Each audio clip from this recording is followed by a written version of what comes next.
Hello साथियों, स्वागत है हमारे आज के इस लेक्चर में। तो हम बात करें हमारे सोयल साइंस के शॉर्ट लेक्चर सीरीज की। उसका है डे आज 3। और इससे पहले अपन ने दो टॉपिक पढ़ लिए हैं, सोइल ऑफ इंडिया और हमारा ओडीआर। तो अब हम स्टार्ट कर रहे हैं आज सोइल एयर। और आई होप आपने पहले वाले सेशन देख लिए होंगे, नहीं देखे तो प्लेलिस्ट बना रखी है, आप जाकर देख लेना। बहुत ही अच्छा खासा जो है लेक्चर आपको देखने को मिलने वाला है। तो सोइल एयर की बात करें, सोइल जैसे कि हमने ओडीआर की बात करी थी, वैसे ही सोइल एयर की बात कर लेते हैं कि exchange of gases between the air and atmosphere, उसी को क्या बोल रहे हैं हमने, सोइल एयर बोला है।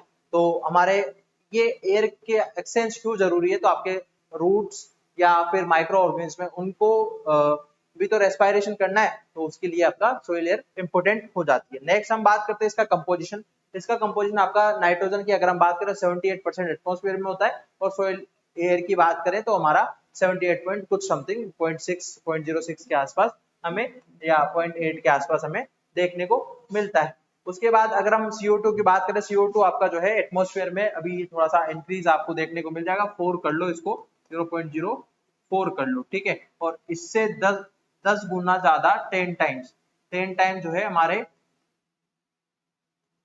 10 टाइम्स मोर जो है हमारा CO2 देखने को मिलेगा आपकी सोइल में। क्वेश्चन भी आता है किसी भी कंप्यूटर एग्जाम की बात करें। ऑक्सीजन की बात करें तो 21 ऑलमोस्ट, और इसमें थोड़ा सा कम देखने को मिलता है। अब हम बात करें कि हमारा पीपीएम में भी एक एग्जाम में क्वेश्चन आया हुआ है, तो आप जो है इसको देख लेना।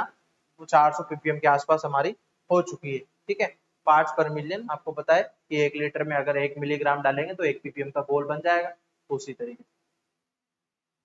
उसके बाद इंपोर्टेंस क्या है, तो पहला इंपोर्टेंस हमारा क्या कि मैंने बताया जो रूट्स और माइक्रो ऑर्गेनिज्म है उसके रेस्पिरेशन में हमारी मदद करती है।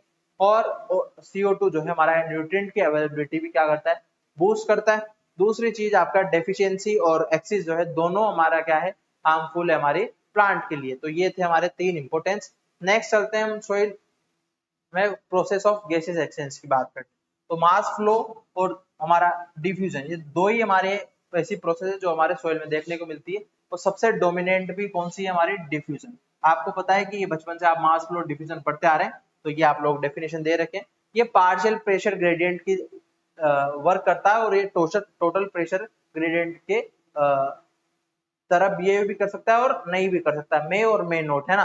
बट ये आपका प्रेशर ग्रेडियंट ही आपका कंसंट्रेशन ग्रेडियंट ही मूव करता है डिफ्यूजन, ठीक है। दोनों higher pressure to lower pressure आपको देखने को मिलेंगे, बट आप कंफ्यूज होते हैं तो आप ध्यान रखना, इसमें आपका पार्शियल प्रेशर होता है, इसमें टोटल प्रेशर होता है। मतलब ये कंसंट्रेशन ग्रेडियंट होता है, और ये हो भी सकता है और नहीं भी हो सकता है, ठीक है। तो ये इंपॉर्टेंट है।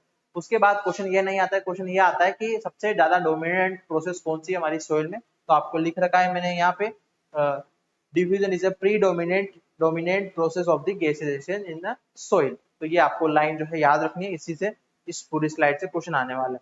देन उसके बाद बात करें मास फ्लो की, तो मास फ्लो की अपने डेफिनेशन की तो बात कर ही ली। अब किस कारण होता है, तो ये आपका टोटल प्रेशर ग्रेडियंट्स की कारण आपको देखने को मिलता है, जो कि मैंने आपको अभी बताया है। क्लियर है। उसके बाद बात करें क्या क्या फैक्टर जो है अफेक्ट करता है प्रेशर ग्रेडियंट को, तो आपका प्रेशर, टेम्परेचर अफेक्ट करता है, ठीक है। उसके बाद आपका प्रेशर तो करेगा इसी, और उसके बाद रेनफॉल और आपका विंड, ये सारे हमारे क्या है, फैक्टर्स है जो हमारे मास फ्लो को अफेक्ट करते हैं, ठीक है। तो आप ये डायग्राम से देख सकते हैं, हमारा higher pressure to lower pressure जा रहा है मूवमेंट, ठीक है। बट ये ध्यान रखना जरूर, टोटल प्रेशर ग्रेडियंट के एक्सपेक्ट में हम इसको बात करते हैं।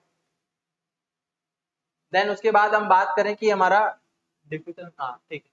अब बात करते हैं कि टेम्परेचर का, जो आपको मैं कह रहा था कि टेम्परेचर के रिगार्डिंग, तो आपका जो है टेम्परेचर जैसे जैसे बढ़ेगा वैसे वैसे आपका प्रेशर ग्रेडियंट भी क्या होगा, इंक्रीज होगा, ठीक है, ध्यान रखना। उसके बाद हम बात करें कांस्टेंट, अगर ये कांस्टेंट वॉल्यूम की बात कर रहे हैं, अगर हमारा वॉल्यूम कांस्टेंट है, जैसे मान लो ये आपका बॉक्स है, तो अपन इसमें टेम्परेचर बढ़ाएंगे प्रेशर बढ़ेगा, वॉल्यूम कांस्टेंट है, घट बढ़ नहीं रहा है। उसके बाद कांस्टेंट अगर टेम्परेचर होगा तो इसका अलग रिलेशनशिप है, वॉल्यूम अगर अपन बढ़ाएंगे तो हमारा प्रेशर क्या होगा, डिक्रीज होगा, मतलब इनवर्सली प्रोपोर्शनल है, वो डायरेक्टली प्रोपोर्शनल है, ध्यान रखना, है ना। ये मैंने आपको बता दिया है। देन उसके बाद बात करते हैं डिफ्यूजन की। डिफ्यूजन की अगर हम बात करें तो डिफ्यूजन भी आपका क्या है, डोमिनेंट प्रोसेस, मैंने आपको बता दिया था कि आपको बस ये ध्यान रखना है, इंपॉर्टेंट। उसके बाद गैसेस एक्सचेंज सबसे ज्यादा इसी के से होती है। उसके बाद higher pressure, higher partial pressure भी आ सकता है, और to the lower partial pressure, क्योंकि मैंने कहा था आपका ये पार्शियल प्रेशर से अपन इसको डिनोट करते हैं, ठीक है। उसके बाद characteristics movement of individual gases और मॉलिक्यूल, जैसे मान लो फिक्स्ड जो गैसेस है, चाहे हम नाइट्रोजन की बात करें या फिर हमारा CO2 की बात करें, वो एक पर्टिकुलर गैस की अगर हम बात करें तो डिफ्यूजन बात करते हैं कि वो इंडिविजुअली बताता है, ठीक है। उसके बाद हम बात करें कि ये प्रेशर पार्शियल प्रेशर मैंने बता ही दिया, और ये इस तरीके से आपको डायग्राम से पता लग ही रहा है। उसके बाद हम बात करते हैं इंपॉर्टेंट लॉज ऑफ, जितने भी हमारे सोइल साइंस में इंपॉर्टेंट लॉ है उसकी बात कर लेते हैं। तो 3 मोस्टली आपको आता है क्वेश्चन एग्जाम में। एक तो आता है सोइल स्ट्रक्चर का लॉ, जिसे अपन स्टोक्स लॉ के नाम से जानते हैं। अब ये वॉल्यूम के डायरेक्टली क्या है, स्क्वायर के क्या है, प्रोपोर्शनल है। हम बात करें कि हमारा जैसे कि मान लो आपका v वेलोसिटी है, ठीक है।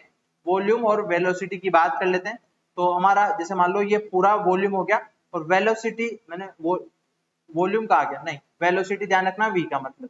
तो वेलोसिटी के जो है क्या है, डायरेक्टली प्रोपोर्शनल होता है r स्क्वायर के। जैसे मान लो आपका ये छोटा पार्टिकल है, बड़ा पार्टिकल है, ये उससे बड़ा पार्टिकल है, तो सबसे तेजी से जो है कौन सेटल डाउन होगा, तो हमारा क्या होगा, r3 जो है क्या होगा, हमारा सबसे जल्दी सेटल डाउन होगा, क्योंकि उसकी क्या नाम है, हम बात करें रेडियस का, वो ज्यादा है, ठीक है। तो उसके डायरेक्टली मतलब इसका ये लो ऐसा शो करता है कि कितना हमारा जो सेडिमेंटेशन है फास्ट हो रहा है, उसके बेसिस पे अपन सोइल टेक्सचर को निकाल सकते हैं, ठीक है। तो ये आपका हो गया। उसके बाद एक आता है डार्सी और पोइसी लो।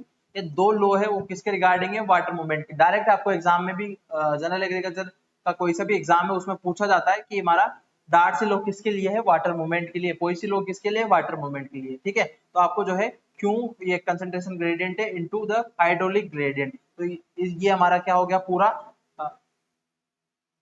वाटर मूवमेंट के लॉज हो गए। तो ये एक तरीके का कॉलम होता है। अगर हम यहाँ से बात करें तो ये हमारा इस तरीके से मूव करता है, ठीक है, इस तरीके से। तो higher head to lower head आपका मूवमेंट करेगा। तो ये इस तरीके का हमारा लो है। अंदर आपको कोई याद नहीं करना, मेन चीज आप याद रखो, डार्सी और पोइसी लो किसके लिए है, वाटर मूवमेंट के लिए। उसके बाद गैसेस एक्सचेंज का फिक्स लो बहुत ही इंपॉर्टेंट है। और गैसेस हमारी आपको पता है कि higher concentration to lower concentration move करती है, और हमारा Q इक्वल्स टू क्यू आपका इसको गैसेस के जो है कंसंट्रेशन को नोट किया है, और कंसंट्रेशन ग्रेडियंट के मूव करता है। अगर हम बात करें ये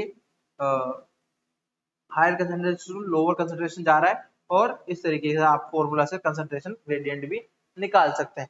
उसके बाद ये सारा शॉर्ट आपको दे रखा है। नेक्स्ट हम बात करें कि आपको और भी डिटेल में पढ़ना है, और भी डिटेल में पढ़ना है, तो हमारा ये नया 2027 वाले जितने भी एग्जाम है आने वाले टाइम पे, तो आपको अभी से प्रिपेयर होना पड़ेगा, क्योंकि आप लास्ट मोमेंट पे तो जो है कुछ नहीं कर पाते हो, क्योंकि सिलेबस सभी जनरल एग्रीकल्चर एग्जाम्स का वास्ट होता है। तो आपको सारे सब्जेक्ट आपको इसमें देखने को मिलेंगे योद्धा में।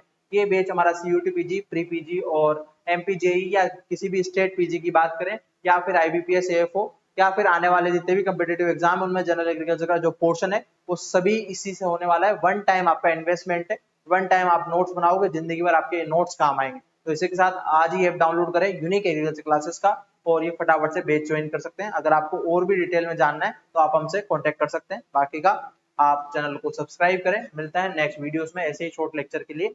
आप बेल आइकन को प्रेस कर देना, ताकि जब भी वीडियो आए तो आपको नोटिफिकेशन मिल जाए। तो मिलते हैं नेक्स्ट वीडियोस में। Thank you.